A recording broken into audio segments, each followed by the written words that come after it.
Magandang liwanag muli sa inyo lahat mga kapatid. Ito po patungkol dun sa na illegalize na yata yung sa cannabis. Sana naman yung total inilegalize yun na lang din. As in yung legal na, yung wala nang huli-huli dyan. Alam niyo, nakarating ako ng Buskalan dun kay Apong Wangud ba yan? Nakarating po ako dun eh. Nakita ko yung napakaganda ng lugar. Na bigla akong naisip na bukod pala sa palay, bukod sa palay, yung cannabis pala yung natin eh. Isa sa kayamanan ng Pilipinas eh. Lang eh, binaboy lang, tinago lang ng mga ganit, mga ganit tsaka makasariling mga tao eh. Mas gusto pa nilang pinasok nila yung chemical dito, yung shabu, kaysa yung marijuana na yan na nature naman talagang biyaya ng Panginoon. Ewan ko ba, hindi nalalayo yan dun sa yung kung paano na sinira yung lambanog eh ng mga malalaking kumpanya ng mga kaalakan na yan eh. 'Di ba? Halos nakakamatay din lambanog. Grabe. Mas malaki kasi kinikita nilang nung mga galit niyan sa underground ng chemical. Kaya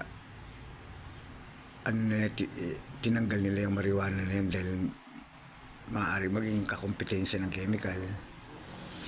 Kaya yun, ganun na lang, mahuli ka lang, no bail, parang mga timang.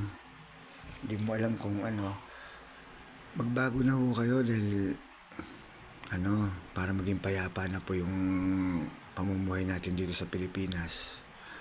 Tsaka pag nagtanim ng marijuana na yan, magiging luntian ng Pilipinas muli. Kulay green na siya uli, parang fairy tales na naging kulay green uli yung earth.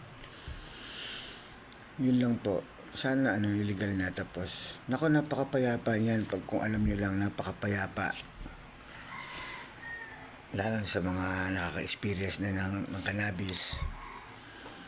Sana tangkilikin po natin. Tsaka malaki may tutulong niyan. Tingnan niyo sa Thailand. Siya yung ang daming tourist na pumupunta doon dahil lang sa cannabis na yan. Isa po tayo sa sa pinakamagandang cannabis dito sa buong mundo. Baka nga dito pa nga ako galing ang buto niyan eh. Ng mga ibang sila pa yung nakapagpalago. Samantalang tayo. Tsaka pag naging na-illegalize na po ng maayos talaga yan. Alam niyo ba po pag nagkakanabis kayo, hindi nawawala yung pagnanasa, kung mga kamunduhan, kung ano-ano, napakapayapa. Kaya po yun kinreate ng creator eh. Para sa akin, for me, ganun po yung purpose niya na napakarami niyang siya, gamot din po talaga siya. Kaya sana na po tayo, magbago na po tayo. Huwag puro kasalapian na lang ang hangarin natin.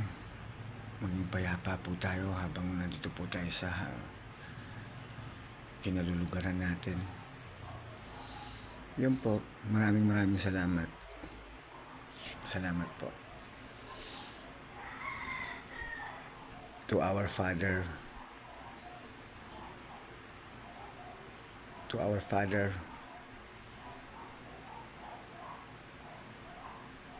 of all the glory. Maraming salamat po. Thank you.